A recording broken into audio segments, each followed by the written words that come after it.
বন্ধুরা, সাক্ষ্য ঝিলকে বলছে তুমি খুব বাজে কথা বলো বেশি, এটাই তোমার সমস্যা। ঝিল বলছে কি করব, পড়াশোনা তো আপনার মতো বেশি শিখিনি। সাক্ষ্য বলছে হ্যাঁ, তবে আজকে গানটা কিন্তু তুমি খুব ভালো গেয়েছো। সাক্ষ্য বলছে প্রশংসা করলাম বলে আবার যেন মাথায় চড়ে বসো না।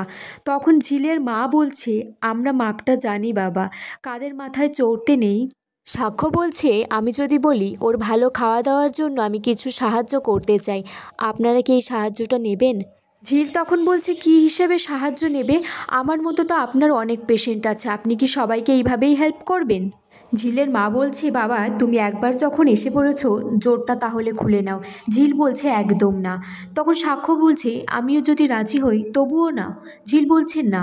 তখন মেনকা মাসি একটু চা আর মিষ্টি এনে বলছে বাবা খেয়ে নাও। মেনকা মাসি বলছে ঝিলকে তোর মা তো কিছুই করছে না তোর জামাইয়ের জন্য, তো আমি কি একটু মিষ্টি এনে দিলাম। এদিকে সাক্ষ্য ঝিলকে বাড়ি ফিরিয়ে নিয়ে গেছে, বলছে তোমার এই বস্তিতে ভালো যত্ন হবে না, আর তোমার শরীরে এখন অনেক পুষ্টি দরকার।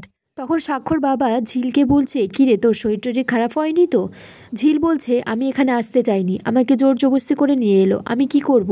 ঝিল বলছে আমার ছোটবেলা থেকেই অনেক অসুখ বিসুখ হয়েছে, আমার কোনো ফল লাগেনি, এবারও ফল না খেলেও আমি ঠিক হয়ে যাব।